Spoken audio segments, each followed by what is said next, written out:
Qué lindo es sentarse en la puerta de un bar y ver a Buenos Aires pasar y pasar.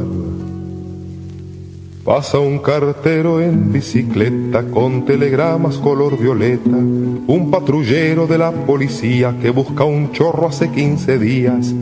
Pasa el lechero con cara de nada vendiendo leche contaminada, un escribano serio y cerrado tirándole besos a un abogado. No sabías que era sentirte tan lejano, ni que el hambre se comiera tus entrañas. Solo estaba la mirada de un hermano, con la misma incertidumbre en la mirada. Por siempre serán héroes, por siempre serán héroes, por siempre nuestros héroes de Malvinas. Y por siempre serán héroes, por siempre serán héroes, por siempre nuestros héroes de Malvinas. Como testimonio de mi paso por acá, voy a dejar este reloj y esta cinta roja que perpetúa el amor de mi familia, el amor de Rosana, de mis hijos, de David, de Mauro, de Mike, de Gui, de mis nueras que me hicieron abuelo, de Noelia, con Mili, ese amorcito enorme que tenemos, nieta del corazón, y después nos trajo a Bianca, María, mamá de Roberto, Rocío, mamá de Martina. Quiero también recordar a mi padre, que ya no está, el gran Vive Leiva, a mi mamá, que estuvo muy preocupada porque volvía, y seguramente como toda madre se preocupa. Y en ella a mis hermanos, a Norma, a Mirta, Alicia, José, Javier, Gustavo, Jorge, Vilma. La vida también nos dio la maravillosa posibilidad de compartir la niñez, de seguir compartiendo hoy ya todos grandes, y que tuvimos unos padres maravillosos que también tuvieron que soportar esa guerra. Así que finalmente, ¡viva la patria! ¡Viva mis camaradas muertos en Malvinas! ¡Viva la República Argentina! Y seguramente seguiremos luchando hasta el último momento de nuestra vida. Gracias, los quiero mucho, hasta siempre. Que el engaño no es indiferente. Si un traidor puede más que unos cuantos, esos cuantos no lo olviden fácilmente. Aldo Leiva, soldado combatiente en Malvinas. El video que estábamos viendo es su vuelta a Malvinas después de aquel regreso con todos los soldados sobrevivientes que vamos a abordar en 1982. Y este 2025 pasado, volver a Malvinas.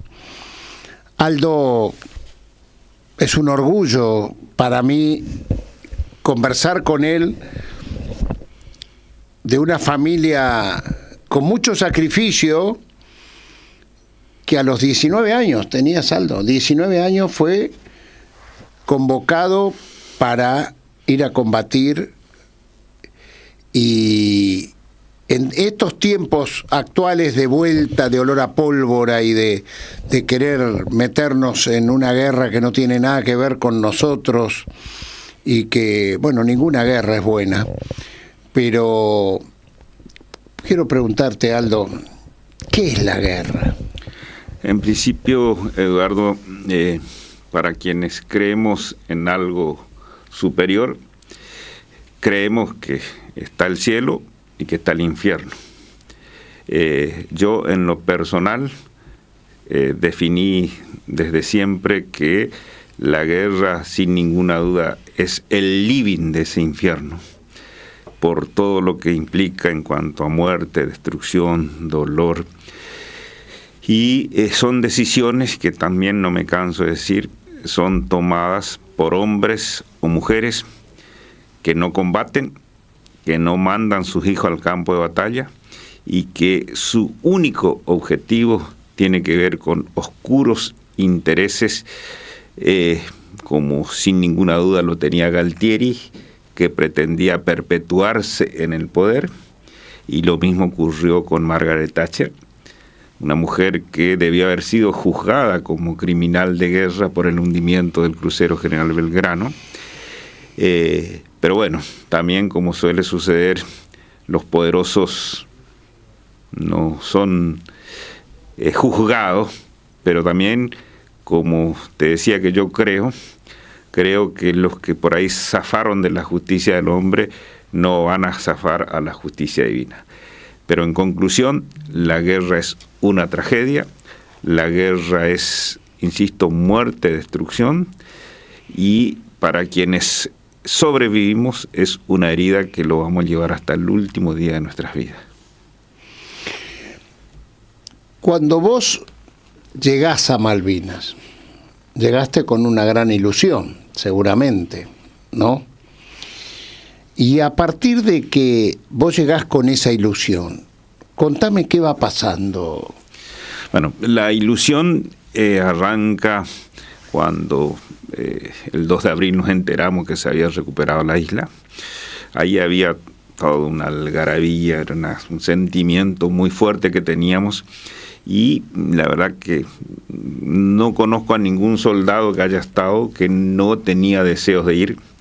Yo en lo personal me apersoné al oficial de mi escuadra. ¿Vos estabas haciendo el servicio militar? Yo estaba haciendo el servicio militar.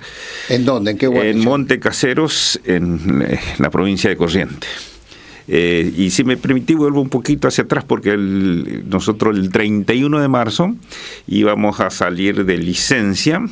Era la primera licencia que iba a tener yo junto a otros soldados que éramos clase 63, que nos habíamos incorporado en febrero del año 82. O sea, hacía un mes que estaba, dos meses que estaba. Habías hecho instrucción. Y habíamos hecho instrucción. El 31 nos iban a dar la primera licencia. Nos fuimos a la estación del ferrocarril. En la estación del ferrocarril estuvimos hasta la hora que tenía que salir el tren. Yo tenía que venir hasta Corrientes, y después nos dicen que no había boletos y que volviésemos al regimiento. Bueno, volvimos al regimiento. Al otro día, 1 de abril, no sé qué explicaciones nos dieron y volvimos a quedarnos en el regimiento. El 2 nos levantamos y nos enteramos que se había recuperado Malvinas. A partir de ahí empieza el alistamiento para ir. Nos decían que íbamos a ir al sur, que lo nuestro iba a ser en Puerto San Julián, en Comodoro Rivadavia, en Río Gallego. Pero bueno, todos queríamos ir al sur, todos queríamos ir a donde fuera. Y así comenzó ese peregrinar hacia el sur, y hacia fines de abril lo encontramos en Malvinas. A partir de ahí se empezó a romper la ilusión, porque nos dimos cuenta de que nos habían metido en un callejón que no tenía salida, y que al final, si se producía lo que comenzamos a presagiar que era el avance de las tropas inglesas, el destino para muchos iba a ser la muerte, porque también nos dimos cuenta de la improvisación, de la falta de logística, de la falta de alimento y todo lo que tiene que ver con tropas que mínimamente debieran estar acorde a las circunstancias. Y esto tiene que ver con lo siguiente. Llegamos, nosotros esa noche dormimos ahí en la zona del aeropuerto, todo espalda con espalda, al aire libre, con una temperatura que habíamos arrancado, 28, 30 grados en Monte Casero, y nos encontramos que eran temperaturas ya cercanas a los 2, 3 grados o 0 grados bajos. Y como si con eso no alcanzara, el otro día nos levantamos y toda la alimentación que recibimos, en el caso mío era una manzana y una latita de Paso de los Toros.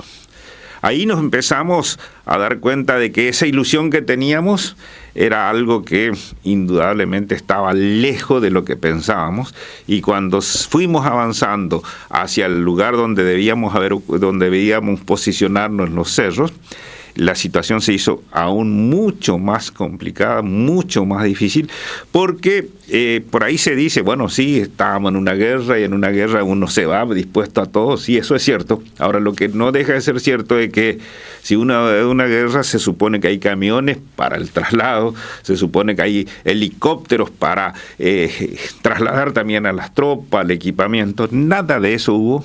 Caminamos con una carga que estaba en los 20, 25 kilos, habremos caminado unas 6, 7 horas, no recuerdo con exactitud, con frío, con llovizna, con viento, todo lo que yo volví el año pasado a Malvinas después de 43 años y el clima sigue siendo exactamente el mismo que estaba.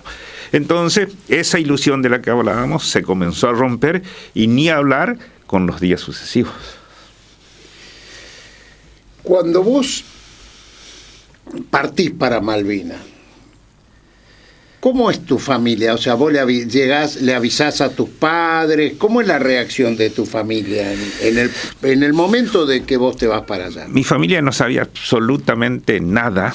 Ellos se enteran que yo estaba en Malvinas. O sea, vos no tuviste tiempo de avisarle a tu mamá ni a tu papá porque que ibas a Malvinas. Nada, porque en principio era tal el grado de verticalismo en la fuerza, donde te hacían entender que había que levantarse, había que hacer esto, y no había forma de comunicarse, menos en el caso como el mío, de familia humilde, donde no teníamos teléfono, donde, pensar en escribir una carta podía haber sido una posibilidad, pero tampoco nos dijeron que teníamos tiempo para ir a escribir cartas.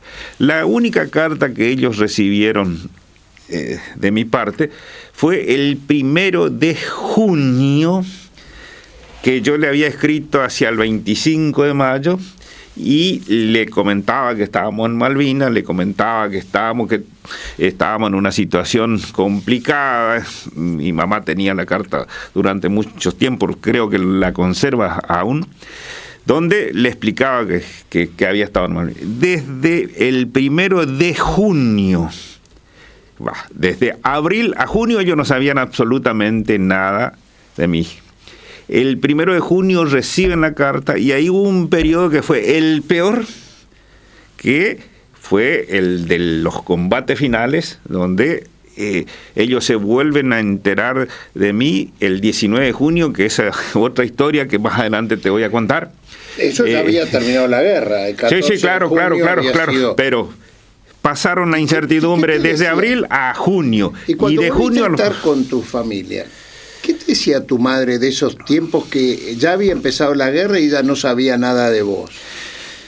La verdad que cuando mamá vive, por suerte, tiene 87 años, siempre conversamos, hablamos de la vida, hablamos de todo un poco. También, dicho sea de paso, pareciera ser que son los tiempos cuando uno más grande disfruta más de la mamá muchas veces. Se vive preocupando siempre. Ahora desde el Congreso, ella cuando hay marcha en el Congreso me llama, ¿qué pasó? Como si fuera su bebé. Exactamente, no. Es que eso pasa también con nuestros hijos. Exactamente, es lo que nos pasa cuando somos padres, ahí nos damos cuenta de la preocupación que tenemos por los hijos. Así es. Mamá me contaba que era una situación en la familia de llanto, de preocupación, de dimes y diretes dentro de lo que es la comunidad, una comunidad en ese entonces éramos 30.000 habitantes menos, entonces todo el mundo se conoce, todo el mundo comenta. ¿Tú eras el único de ese pueblo que había No, éramos alrededor de 30. 30 del mismo pueblo, 30.000 habitantes. Exactamente, del mismo. Toda gente humilde.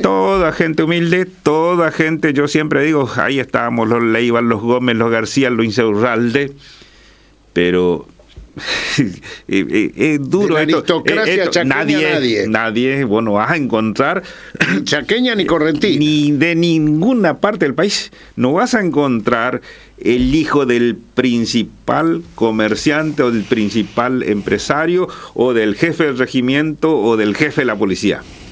Ahí está lo que yo te digo de que los que deciden no mandan a su hijo al campo de batalla. Y los que tienen poder se aseguran de que sus hijos no vayan. Ahí es duro, pero esa es la realidad. Y ahí a mí la experiencia me permitió también darme cuenta, porque cuando uno va al regimiento, cuando íbamos a ir, nos decían que los chaqueños y correntinos íbamos a ir por nuestra histórica sangre, que fue la que aportó a la independencia, que estuvo con San Martín, bla, bla, bla, bla. Y la verdad que mandan a los hijos del cañón, para que seamos carne de cañón.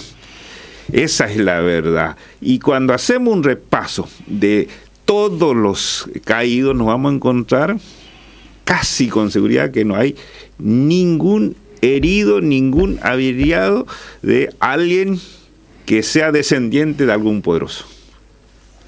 No hay. Eso, insisto con esto, no, yo no quiero endilgar a nadie, pero esa es lo que nos marca la realidad. Y tiene que ver con eso, ¿no es cierto? A nadie le gusta que su hijo vaya. A ver, Eduardo, sin duda, es una guerra, vos harías lo imposible y lo mismo haría yo. Pero lógico. Ahora, no es lo mismo la situación hoy de Aldo o de Eduardo que la que era de doña Porota o don Pide, que eran mis padres, que bueno, ellos sabían que era la obligación cumplir con el servicio militar, y lo mismo ocurrió con la enorme mayoría de los padres y madres de los soldados que fuimos a Malvinas. Yo le voy a pedir al director si nos puede poner el video número 3, que es Aldo volviendo a Malvinas, y tiene una significación especial este video, para seguir la conversación.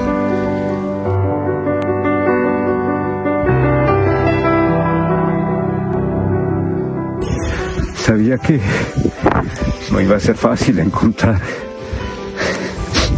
este lugar, pero como a lo largo de mi vida siempre he tenido la posibilidad de que algo me diera fuerza. Hoy tuve la suerte de volver con Guille para rendir homenaje a todos los que dieron su vida por nuestra patria. Leyes viejas más genocidas, mal presagio para la vida.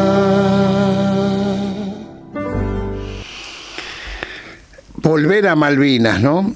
Pero hay un momento, recomiendo este flamante libro escrito por Edgardo Esteban sobre la vida de Aldo Leiva, ahí está mejor, y que tiene como título Hasta aquí llegué, porque esa fue una oración que Aldo dijo en su mente en ese momento en Malvinas. Contame, Aldo.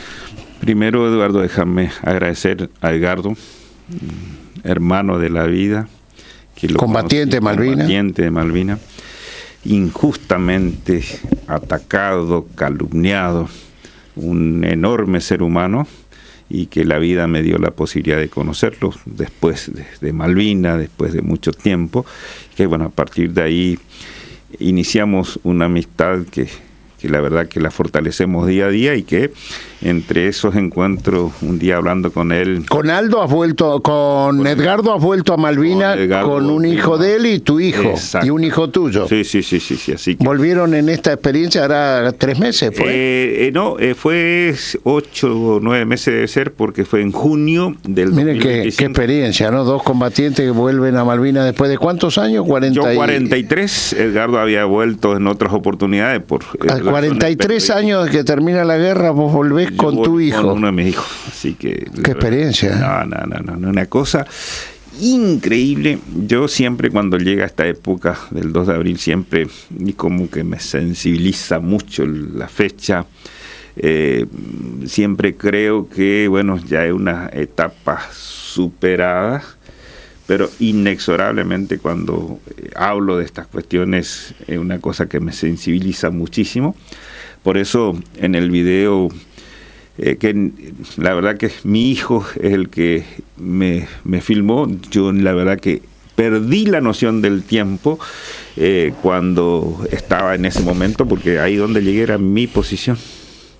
Ahí encontré recuerdos, me encontré de nuevo con ese soldado de 19 años y me encontré con ese joven que en una noche de frío, de depresión, de dolor, de llanto, de muerte, de destrucción, había tomado la decisión de quitarse la vida. Dentro de Malvinas, o sea, en ese escenario. Estando en ese escenario, de noche, con frío. ¿Cuántos días hacía que habían llegado? No, ya hacía más de 40 días que estábamos. Ya estaban en plenos combates. Era en plena combate, ya era la parte final donde se aproximaba. A ver, todo tenía que ver con que veíamos que cada día nos hundíamos más, que cada día sentíamos el dolor de la muerte de algún camarada, por más que por ahí no eran de nuestra sección, pero como en todo lado, cuando hay guerra, rápidamente, bueno, empieza el bombardeo, se bate la zona por parte del enemigo, y bueno, después se empieza a hacer la cuenta, afectó a tal grupo, cayó fulano, cayó mengano, y esas situaciones dolorosas que van minando todo lo que tiene que ver con la fortaleza de las personas. Y uno se va sintiendo abandonado, con hambre, con frío, con dolor, la angustia de no saber absolutamente nada de sus seres queridos, pero absolutamente nada. Entonces uno es prisionero de esa situación y a veces dice, bueno, no va más. Por eso cuando estábamos charlando con Edgardo me dice, ¿qué sentiste? Y bueno, y dije, hasta aquí llegué. Y eso es lo que vos pensaste aquel día en tu interior. No solamente que pensé, sino cargué el fusil, lo puse acá debajo y cuando iba aproximándome al gatillo, ahí algo hizo que desistiera y pedí perdón por lo que estaba por hacer. Lloré en ese momento. Fue como, no sé, indescriptible lo que me pasó. Como creo mucho en Dios, le pedí perdón a Dios por lo que estaba por hacer y le pedí que me diera fuerzas para poder seguir adelante. A partir de ese momento, Eduardo, fue un antes y un después. A partir de ahí entendí de la importancia de la vida. Por eso cuando voy a diferentes charlas, y esto que cuento, para mí, por más que hace 43 años lo cuente, es exactamente lo mismo, porque cuando voy a charlas con chicos ya adolescentes o jóvenes, siempre le digo que a veces a todos nos puede pasar tener una situación límite y creer que ya todo está perdido. Y en este tiempo donde muchas veces los jóvenes no encuentran futuro, creen que ese es el camino. Y trato de transmitirles de la importancia que tiene la vida. Y siempre le digo, lo mío trata de ser nada más que un testimonio de alguien que la vida le puso en diferentes circunstancias y que en ese testimonio siempre les trato de transmitir de que si yo hubiese accionado y si hubiese llegado solamente hasta ese momento, me hubiese perdido el abrazarme con mis padres, mis hermanos, el tener una familia, el ser abuelo, el disfrutar de tantas cosas en la vida, con errores y aciertos, pero valorando a partir de ese momento todo lo que tiene que ver con la vida. Entonces siempre le digo, a no dejarse llevar por la desesperación, aferrémonos siempre a alguien, a algún amigo, al papá, a la mamá, o siempre le digo, yo puedo dar testimonio de que me aferré a Dios, hablé con Dios. Por eso, decirle a esa cámara, ¿cómo fue que hablaste con Dios? Ahí. Bueno, a veces es difícil explicar cómo fue hablar con Dios. En plena guerra de Malvinas. En plena guerra de Malvinas. Y en Malvinas. En Malvinas, sentado sobre una piedra en la soledad de la noche, con el frío atravesándote el cuerpo, con el dolor, la desesperación y la depresión. Cuando iba a apretar el gatillo, algo me detuvo, y en ese momento yo hablé con Dios, le pedí perdón, le dije que yo no tenía derecho a hacer lo que estaba intentando hacer, y que si había otros soldados que habían sido heridos y que seguían luchando para sobrevivir, yo no tenía derecho porque estaba entero, estaba vivo. Y de hecho, después de esa situación, tuvimos muchas situaciones límites en el medio del combate, como bombas que cayeron a 2 metros, o en el combate final, donde nos tocó con otros soldados asistir al oficial nuestro que había sido herido. Logramos trasladarlos no sé cuántos kilómetros en camilla para dejarlo en un puesto de socorro. Y esto que te estoy contando, Eduardo, no es una cuestión que está contando Aldo Leiva. Esto está en el diario de guerra del Regimiento 4 de Montecaseros, Corrientes. Esto, yo... Lo relataste. Yo tengo el regimiento, cualquiera que va y le dice, quiero los antecedentes del soldado clase 63 Aldo Leiva, el jefe del regimiento, en el museo del regimiento, se va, extrae y te entrega. De hecho, en el 2020, con la pandemia, yo volví también después de 40 y pico años al regimiento, de 30 y pico años al regimiento, y el jefe del regimiento que estaba, que yo siempre por ahí hay todas estas cuestiones, viste, de las pro-militar, anti-militar. Yo, en lo que se refiere a Malvinas, siempre hablo de la juventud argentina que combatió en Malvinas. Y también, en estos nuevos tiempos, yo estoy convencido que es otras Fuerzas Armadas, que son oficiales jóvenes. Me fui y me encontré, me recibió el teniente coronel un domingo a la mañana. Bueno, estábamos ahí muy formal y le dije, ¿cómo te llamas? Me dice, Pablo. Me dice, dicho sea Pablo, le doy el saludo porque está hoy cumpliendo servicio en Río Gallegos. Y bueno, estábamos conversando y me hizo recorrer los lugares donde yo estaba como soldado. Después fuimos al museo y en un momento dado me dice, bueno, cuando me dijeron que venía un diputado nacional, excombatiente que perteneció a este regimiento, fui al diario de guerra del regimiento y extraje esto. Me leyó ahí, estaba la esposa de él, mi esposa, y la verdad que no puedo describir la emoción, la sensación que sentí en ese momento. Me entregó una copia que de hecho la tengo, pero como en lo personal nunca ando exhibiendo ni medallas ni nada que se parezca, pero traigo esto a colación porque es parte de lo que no es que cuenta Aldo Leiva, cuenta el diario de guerra del Regimiento 4 de Montecaseros.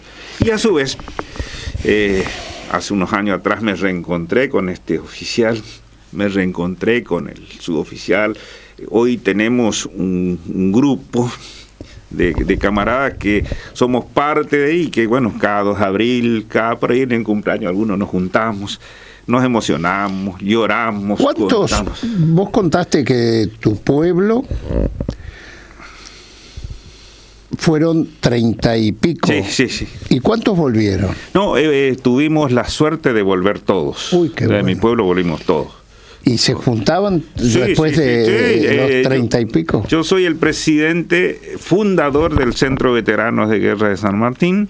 Hoy tenemos vos conocés lo que es el museo acá de Malvinas. Bueno, que dirigió Edgardo Esteban, casualmente. Fui a visitarlo un día y le digo, Edgardo, yo quiero hacer un mini museo en San Martín. Le digo, quiero hacer algo que como esto, pero adaptado a lo que es General San Martín, ¿no es cierto? Entonces le llevamos el proyecto a Coqui Capitaní, que era gobernador. Yo ya era diputado nacional y se daba en el contexto de los 40 años de Malvinas en el 2022. Quiero decir que Aldo Leiva es el primer combatiente, el primer soldado que llega, fue intendente de su pueblo, Libertador General San Martín, en 4 periodos, y diputado nacional, el primer soldado que es diputado nacional, y en este caso orgullosamente por su chaco de nacimiento, y que genera un gran respeto. Yo le voy a pedir al director que yo creo que una síntesis, esa descripción que él acaba de hacer de la guerra de Malvinas, la hace muy bien un poema de Jorge Luis Borges que se llama Juan López y John Ward. ¿Podemos verlo, señor director?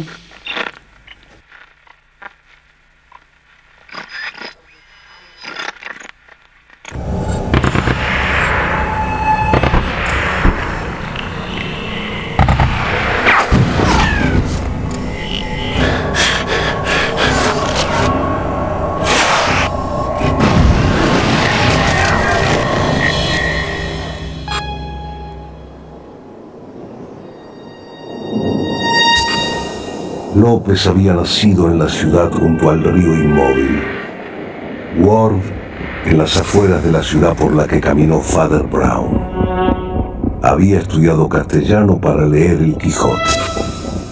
El otro profesaba el amor de Conrad, que le había sido revelado en un aula de la calle Viamonte. Hubieran sido amigos, pero se vieron una sola vez cara a cara, en unas islas demasiado famosas, y cada uno de los dos fue Caín, y cada uno Abel. Los enterraron juntos. La nieve y la corrupción los conocen. El hecho que refiero pasó en un tiempo que no podemos entender.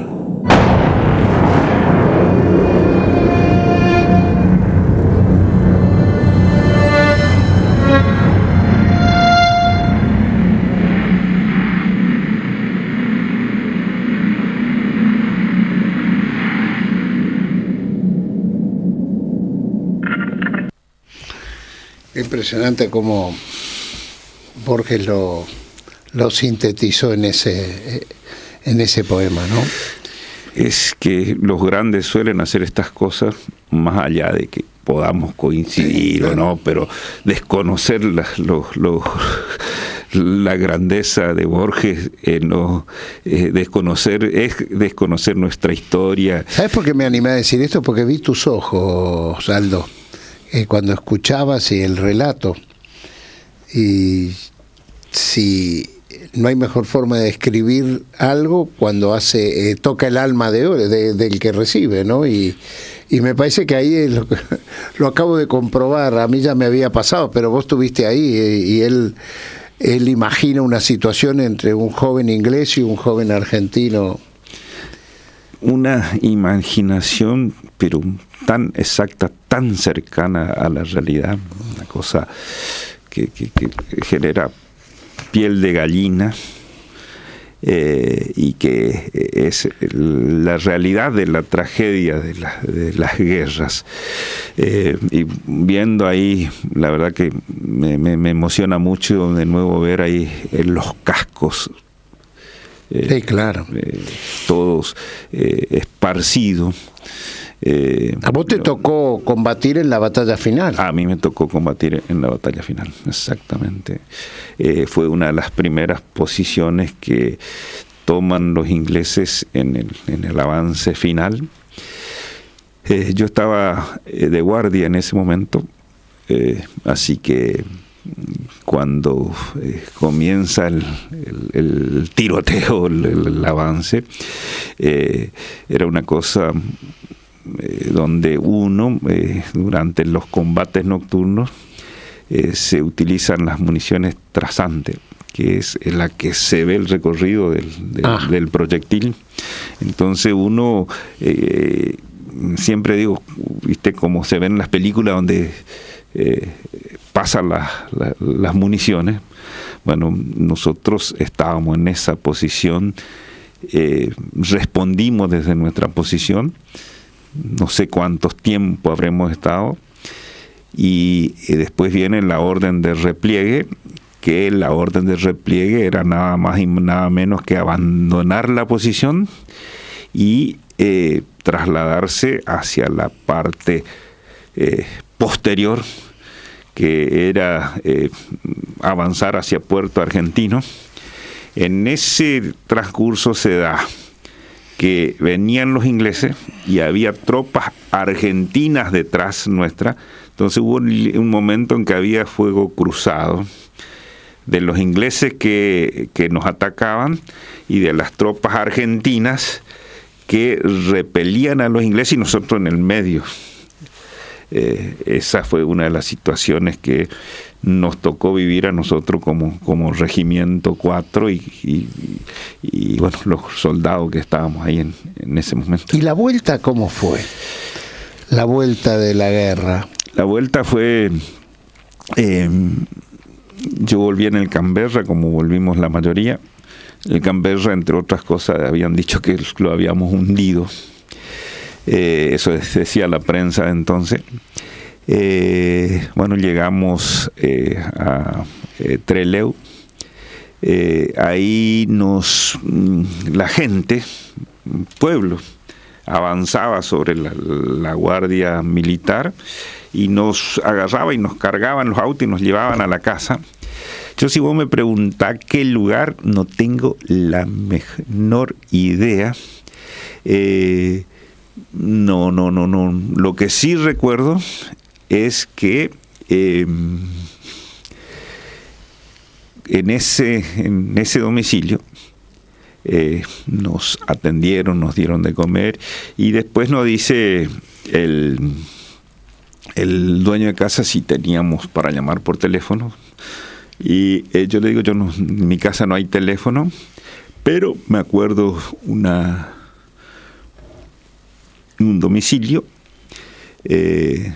donde me acordaba siempre porque iba a la casa de un amigo y salía y había un almacén, decía Casa Venega, teléfono número 14, en el libro dice número 13. Fue un error de tipeo. Y entonces no había telediscado, había que llamar a operadora. Claro. Y la operadora al rato, entonces el señor le llama y le dice, estoy con unos soldados de Malvinas.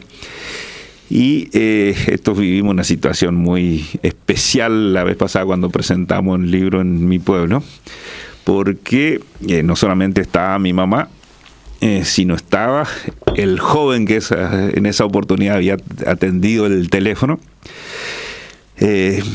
Los pueblos nos conocemos todos, entonces ya muy... Estaba, cuando fueron a presentar el libro... Estaba mi mamá y estaba el muchacho que laburaba para... estaba en una casa. Estaba en la casa el que atendió, Rubén Venegas se llama. Porque para explicarle a quien nos está mirando, en aquel tiempo se pedía la llamada a larga distancia, o sea, desde un teléfono... Desde Chubut al Chaco, y podía demorar 3 horas esa llamada de demora. Exactamente. Y la operadora nos agilizó porque el dueño de casa le digo, estoy con unos soldados que están volviendo de Malvinas, yo calculo que habrá demorado 45 minutos, y ahí llama y atiende del otro lado, y digo, hola, sí, hablo con la Casa de Venegas, sí, me dice, ¿quién habla? Rubén. Y le digo, Rubén, le digo, ¿me puedes hacer un favor? Sí, me dice, soy Aldo, le expliqué todo. Y puedes ir hasta mi casa a decirle a mi vieja que Que estoy vivo, que volví de Malvinas. Y sabe que, Eduardo, ese día era 19 de junio, cumpleaños de mi mamá. Y al otro día ¿El día que te pudiste comunicar era el cumpleaños? El día que me pude comunicar era el cumpleaños de mi mamá. Y si me seguiste la conversación, junio, el tercer domingo de junio, que ese año fue 20 de junio, Día del Padre. No, una cosa es contarte y otra cosa es vivirlo. ¿Y cuántas cuadras queda? Y queda unas 12 cuadras de mi casa. De tu casa a la casa de donde. Y por eso te contaba, una cosa es contar acá y otra cosa es vivir la experiencia y otra cosa es revivirla en el teatro en mi pueblo, con mi mamá y con 7 de mis hermanos, con mis vecinos, con Rubén Venega, que estaba ahí, que figura Rubén acá en el recibió la llamada. El que recibió la llamada. Esto lo vivimos hace muy poquito, más allá de que siempre el pueblo libro de Edgardo. Sí. Y Edgardo estuvo conmigo ese día que hicimos la presentación. Y te digo esto porque más allá de que esta es una historia que yo la conté 100.000 veces, te imaginas, en mi pueblo, en las escuelas. Una vez me fui por razones de trabajo a una delegación, me había ido a España, fui a Alemania y de ahí me voy a Francia, y en un intercambio yo conocí a un chico que por los intercambios del Rotary Club había ido a parar a mi casa. Y después este chico me decía siempre: Aldo, ¿cuándo va a venir a visitarme? Un día le digo, Lenny se llama, como es, me estoy yendo a Europa, le digo, así que prepárame una charla en tu colegio. Y parece una cosa increíble, preparó la charla en el colegio. Yo explicaba, lógicamente no hablo francés, y él traducía en francés lo que yo contaba respecto a la guerra de Malvinas. Y a partir de ahí también uno recoge experiencia increíble de la juventud, en el sentido de cómo los jóvenes en cualquier parte del mundo aman la paz, aman el vínculo entre los jóvenes, rompen barreras, y muchas veces lo que tenemos responsabilidad no estamos a la altura de esa juventud. Este chico volvió otra vez el año pasado a mi casa, ya médico. Volvió con la novia, médica también, compartió con nosotros varios días en mi casa. Pero ¿qué es lo que te quiero rescatar de todo esto? Esa tragedia que me marcó, que fue tan corta, que fue la guerra, también, si uno es capaz de superarla, a veces te genera este tipo de posibilidades. No todos pudieron hacer, no todos pudieron reinventarse, no todos pudieron sobreponerse. Por eso también siempre digo, hay muchos que optaron por la bebida, por la droga o por quitarse la vida, porque no pudieron superar nunca el olvido y el hecho de que nos hayan hecho sentir culpables de una derrota, y esa derrota sin ninguna duda le correspondía a las que habían decidido llevarnos a esa guerra sin igual. Yo le voy a pedir al director si me puede poner ese relato de Víctor Hugo Morales del partido Argentina-Inglaterra para... Rechaza Peter Shilton, no puede mirar la pelota, por mirarlo él fue. Un cabezazo de Ruggeri, la pelota fuera, saque lateral para Inglaterra. 46 minutos del segundo tiempo. Se hace lateral, termina. Ganó Argentina y quiero abrazarme con el corazón de Ruggeri, que vino corriendo para el costado. Y quiero abrazarme con Ricardo Giusti y quiero ir y levantarlo en andas a Maradona. Ha ganado Argentina frente a Inglaterra. Lo voy a decir una sola vez, y Dios me perdone porque no es un golpe bajo.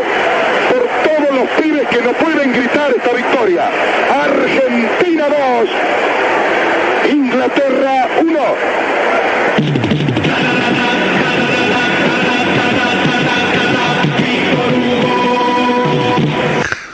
Por todos los pibes que no pueden cantar esta victoria, dijo el relator, que correspondía ese relato a tremendo gol de Diego Armando Maradona. Y le quiero preguntar a un combatiente de Malvinas, ¿qué sintió 4 años después cuando vio ese partido y ese gol? Para mí terminó el Mundial ese día. Con eso sentí la gloria, sentí eso que transmite Víctor Hugo, no solamente en el final del partido, sino cuando relata el gol.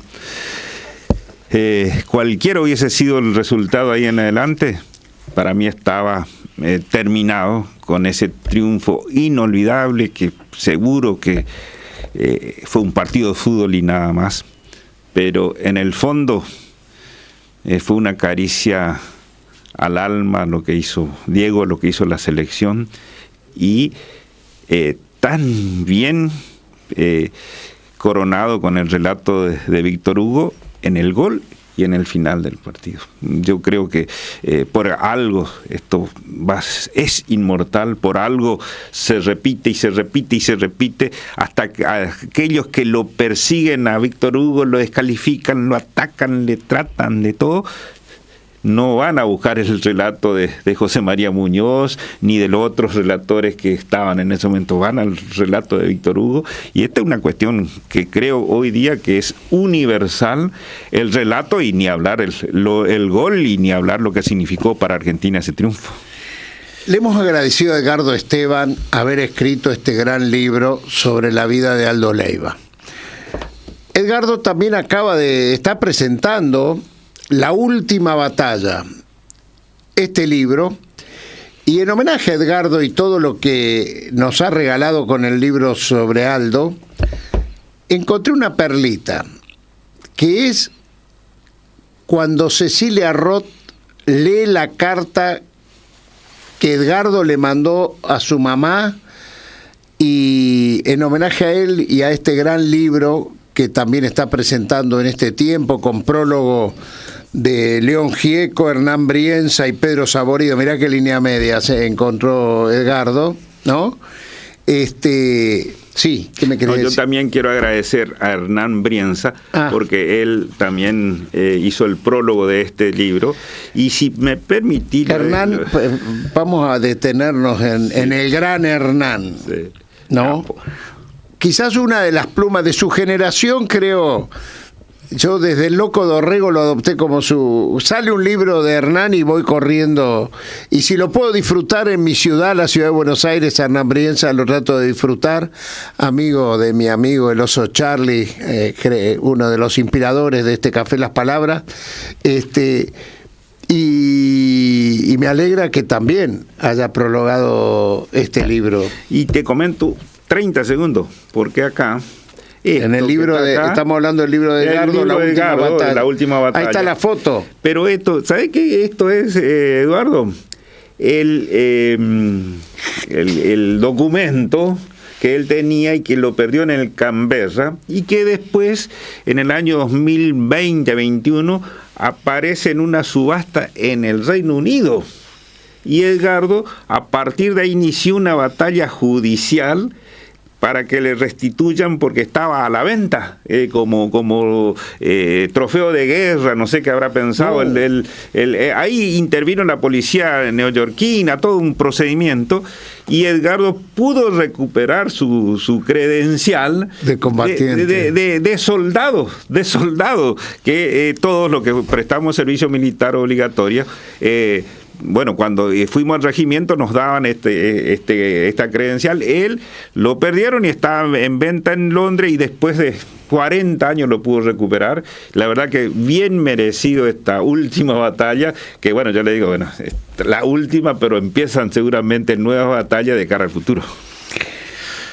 Director, cumplamos con nuestro amigo y ese iluminado por el fuego que es Edgardo Esteban, película extraordinaria, y autor del libro, que después se hace, que Tristán Bauer dirige la película, ¿no? Y música de León Gieco ahí también. Así que, a ver eso que lee Cecilia Roth ese día. Hay un libro que dice Las cosas que llevaban los soldados, ¿no? De Tino O'Brien. ¿Y qué llevan los soldados? Para mí las cartas fue esencial y fue fundamental. Mira, aquí hay una carta de tu madre del 11 del 6 del 82, del 11 de junio del 82. Dice: Edgardo Soldado, te escribe tu mamá.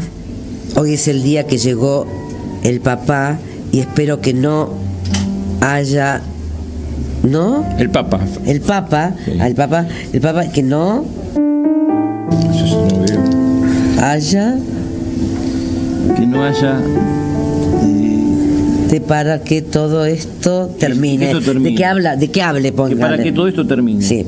Yo y el Chiche, Isabel, que era mi Isabel, hermana. vamos a ir a verlo, Sí. para pedir que vos estés pronto cerca de nosotros, querido hijo. Perdona la letra, pero estoy tan nerviosa y espero verte pronto. El Raúl se fue muy temprano al Luján, como llovía mucho, no fui, porque Isabel quería ir y vos sabés que a ella le puede hacer mal. Perdón como leemos, pero sí. ya así lo leo, lo entiendo. Hoy a la tarde viene. Marcela está siempre en contacto con nosotros y viene siempre y está muy preocupada, como todos nosotros, que te queremos mucho y que extrañamos mucho. Muchas gracias, hijo, por escribir siempre. Nosotros estamos siempre con vos en todo momento. Estás, Edgardito. Decirle a todos saludos, sobre todo al sargento que te cuida, para nosotros, que no te pase nada, gracias a Dios y de la Virgen, te cuide siempre, querido hijo.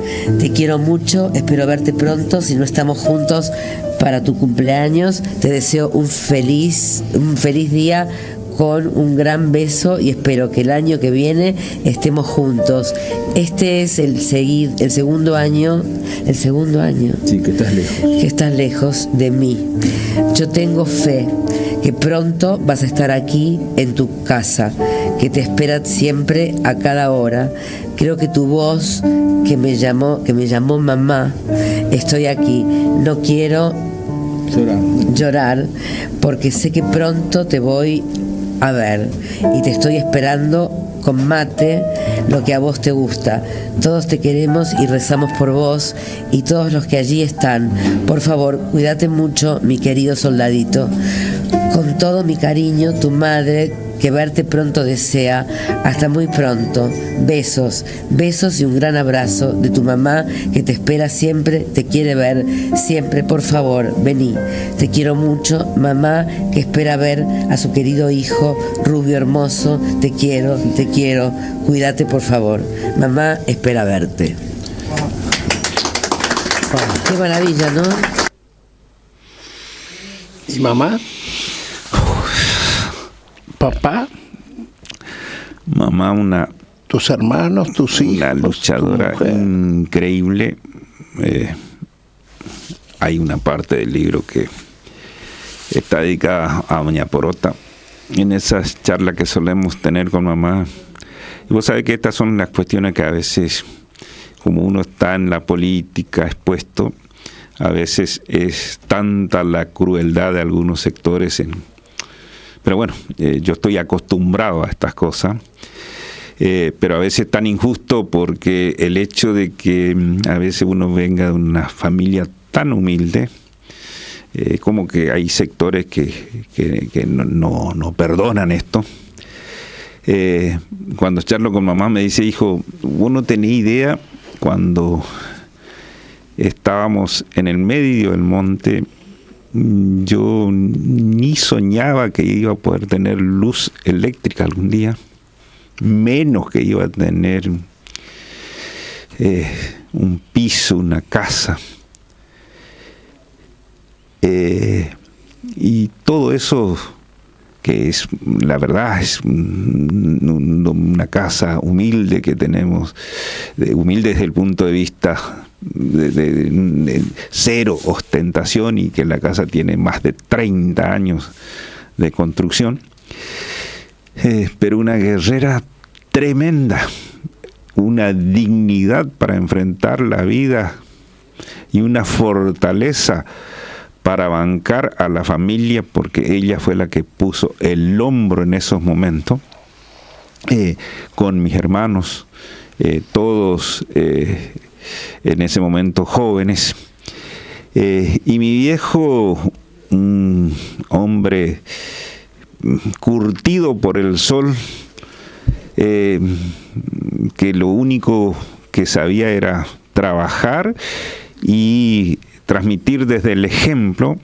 No era un hombre que él se nos fue en el 2003. Siempre también digo que la vida es así, a veces lo que te da por un lado te quita por el otro. 2003 era, yo presagiaba que después de 20 años de lucha, mi ciudad me iba a dar la oportunidad de ser su intendente. Todo indicaba que iba a ser así, y papá se nos muere de un fin de semana al otro. Por eso insisto con esto de que la vida te da y te saca, y hay que estar preparado para eso. Pero no quiero dejar pasar lo que significaron ellos para nosotros. Nosotros, Eduardo, somos 9 hermanos y los 9 nos llevamos excelentemente bien. Disfrutamos la vida, nos juntamos, nos reímos. ¿Qué número sos? Yo soy, déjame contar de arriba: Norma, Mirta, Alicia y Aldo. Era el primer varón de la familia. Esa es la primera línea media. Sí. Después viene Aldo, José, Javier, Vilma, Gustavo y Jorge. Y bueno, y pareciera ser que a veces el hecho de que, bueno, yo tengo la suerte o la satisfacción que nos dio la vida, que todos nuestros vecinos de pequeños productores nos conocen. Entonces, para esos vecinos nuestros que no tuvieron la misma posibilidad, porque la vida es así, yo sigo siendo Aldo, mi mamá es doña Porota, esas cosas que son invalorables del afecto y la relación de tener de toda una vida, de saber de dónde venimos, de no olvidarnos de nuestros orígenes, y seguramente eso es lo que hace también que uno tenga fortaleza a la hora de los ataques, porque te imaginas, en 16 años de intendente, en casi 8 que voy a cumplir de diputado nacional, las andanadas están a la orden del día, y más aún si a eso le agregas que, y lo digo con muchísima humildad, desde el 2003 a la fecha, no sé cuántas elecciones hubo, pero sí sé que en muchas de ellas tuvo mi apellido y mi nombre en las boletas. Del 2003 a la fecha no perdimos una sola elección donde esté el apellido Leiva. Eso en mi pueblo, en General San Martín, y también a nivel provincial.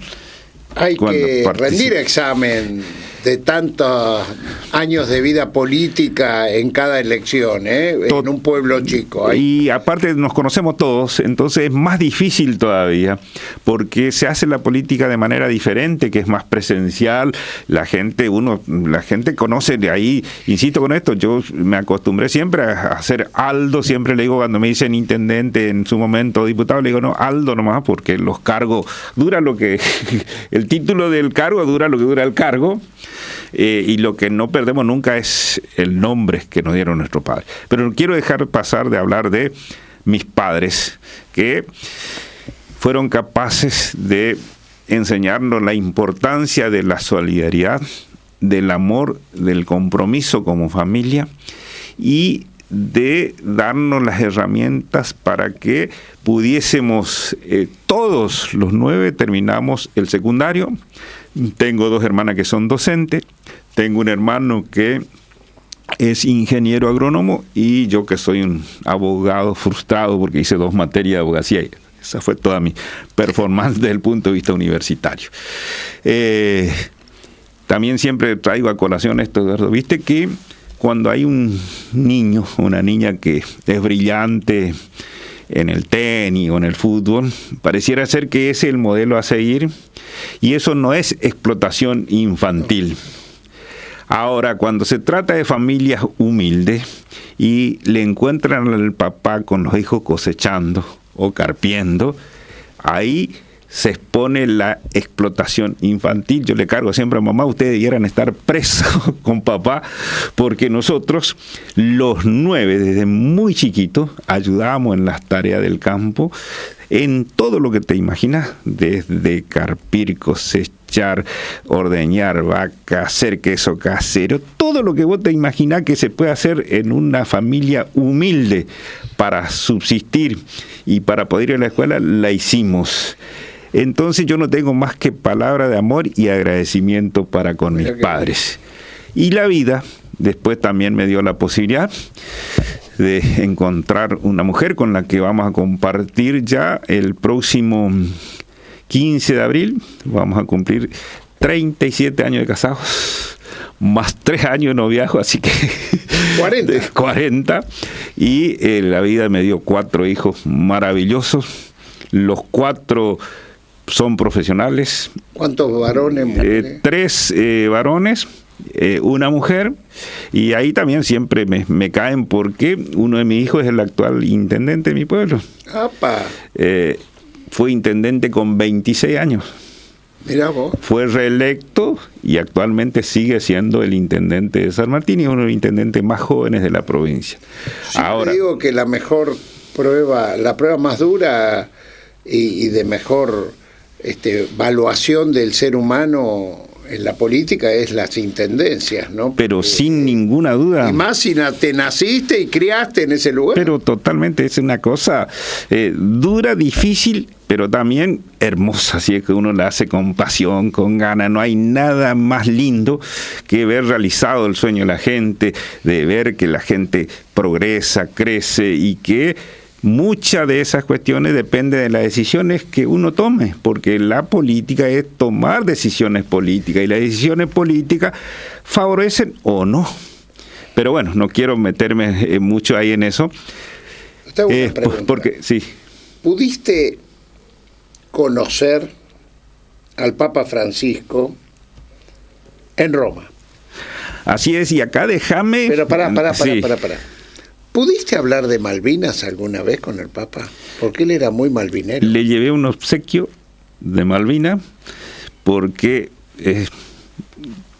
te decía antes del programa, viste que uno en la política anda por diferentes lugares y hay circunstancias de la vida, y yo, entre otras cosas, estoy acá, como te decía, fuera del micrófono, y permitíme transmitirlo esto públicamente.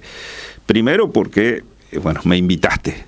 Segundo, yo nunca me voy a olvidar que pude estar en la audiencia pública con el Papa Francisco gracias a vos, que por razones obvias seguramente recibía tanta gente y no tenía ni remota idea de esa situación que me tocó vivir a mí cuando se celebró los 50 años de la misa criolla. No solamente estreché la mano... 7 de diciembre, el 8 de diciembre, el Día de la Virgen. Exactamente. No solamente pude estrechar la mano del Papa, pude conversar con él cuando se te arrima ahí me dieron primera fila, estaba yo con mi señora, y ¿sabe qué? Hay cosas que, la verdad que... No, la vida como me sorprende, porque también nunca pensé que iba a poder estar con el Papa. Y sabe que ese año cumplíamos 25 años de casado con mi señora. Los que no me despotrican decían que me fui a pasear y que me fui porque yo siempre conté la verdad. Yo dije, me voy, tengo una audiencia con el Papa, y aparte siempre asumí la representación que a uno le corresponde. Si uno va a una audiencia con el Papa, va en representación de la comunidad.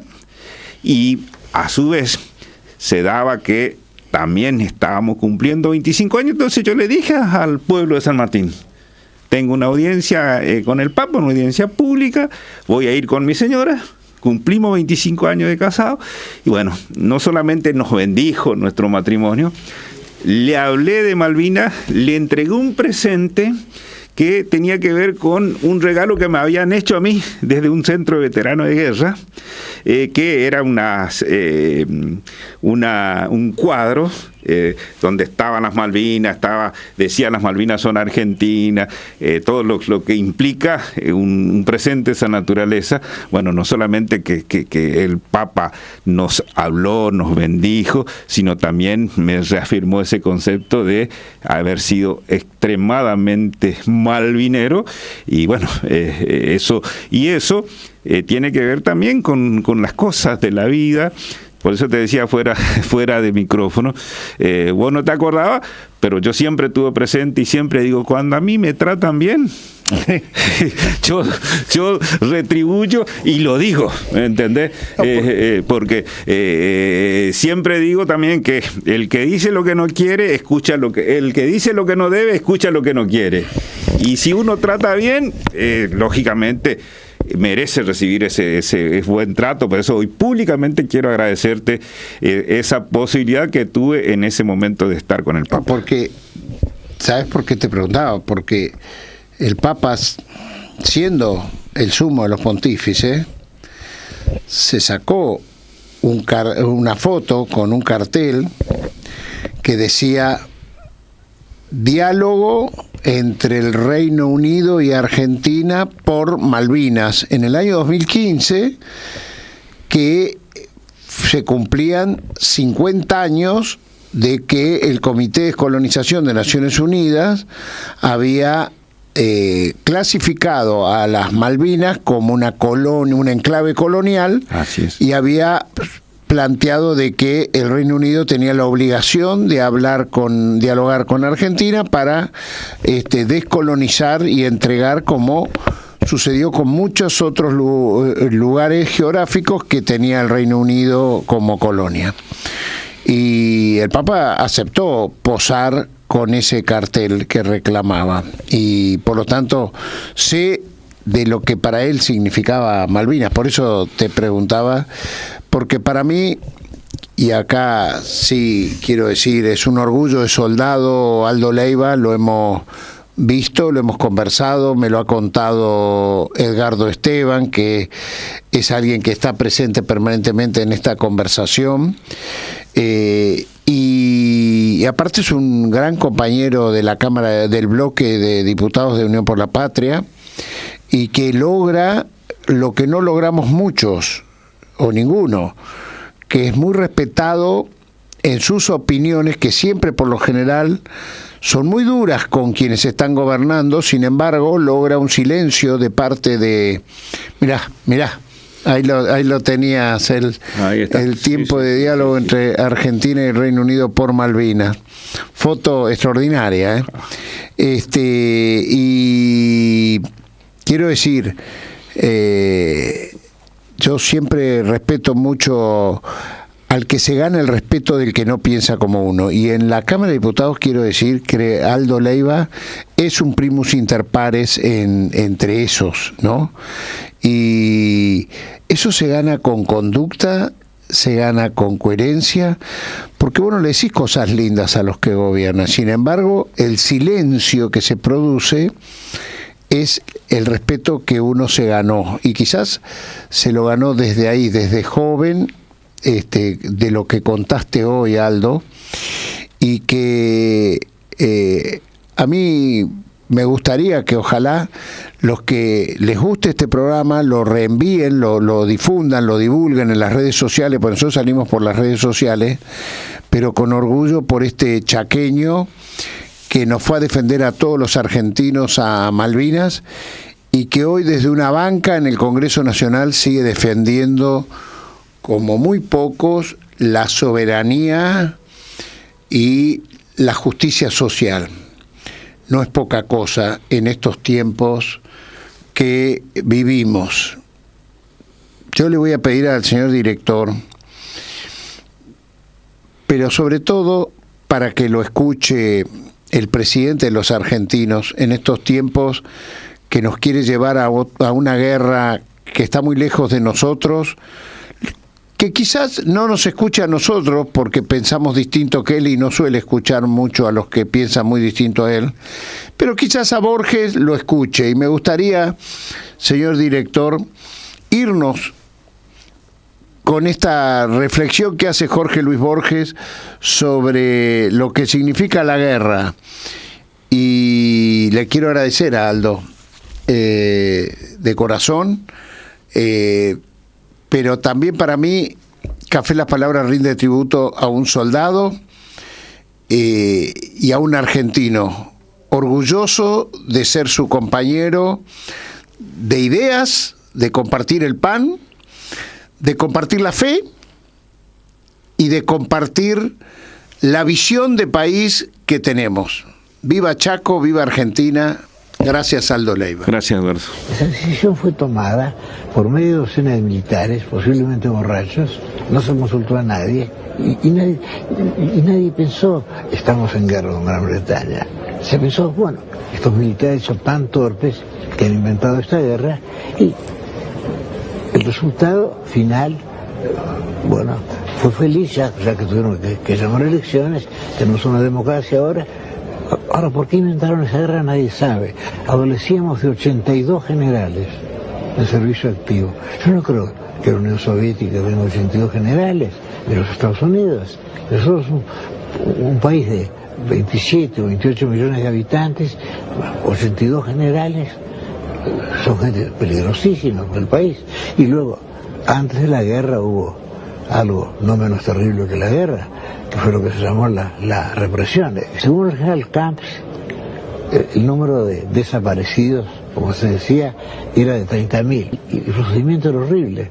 Los secuestraban de noche o en pleno día también, por la gente que se secuestraba por el gobierno. Y luego a muchos, antes de ejecutarlos, los torturaban. Y los diarios no decían nada. Bueno, no podían decirlo tampoco. Puede más la indiferencia de tu gente que la bala más voraz del enemigo.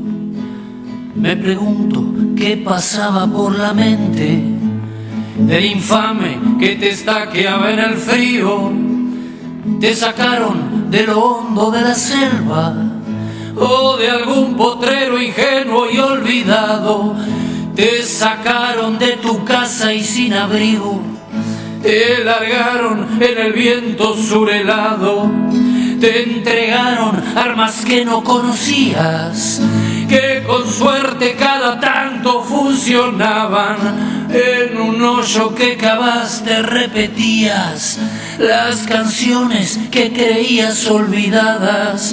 No sabías que era sentirte tan lejano, ni que el hambre se comiera tus entrañas. Solo estaba la mirada de un hermano, con la misma incertidumbre en la mirada. Por siempre serán héroes, por siempre serán héroes, por siempre nuestros héroes de Malvinas. Y por siempre serán héroes, por siempre serán héroes, por siempre nuestros héroes de Malvinas.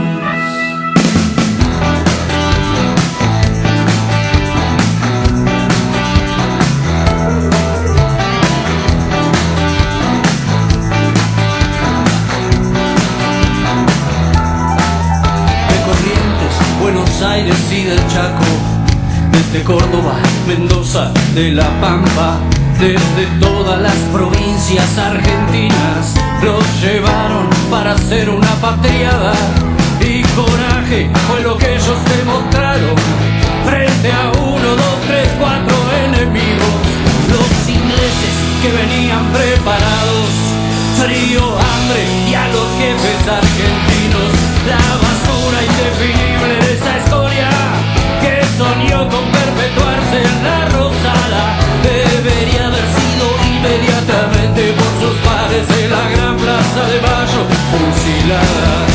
Por siempre serán héroes, por siempre serán héroes, por siempre nuestros héroes.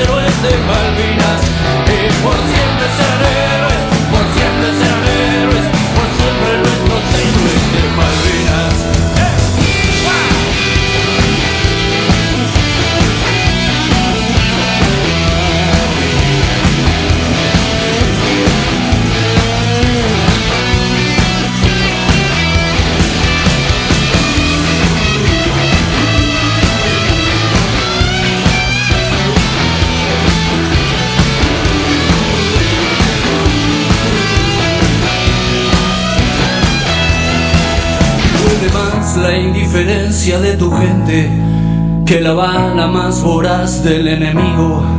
Hubo menos héroes muertos en el frente que en el campo de batalla del olvido, y allá quedarán eternos centinelas sin relevo, esperando que algún día, sin que corra sangre, vuelva la celeste y blanca a flamear sobre esas tierras argentinas. Por siempre serán héroes, por siempre serán héroes, por siempre nuestros héroes de Malvinas. Y por siempre serán héroes, por siempre serán héroes, por siempre nuestros héroes de Malvinas. Y por siempre serán héroes, por siempre serán héroes.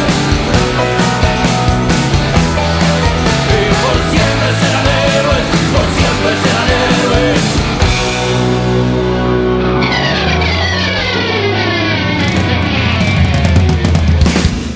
Por siempre nuestros héroes de Malvinas.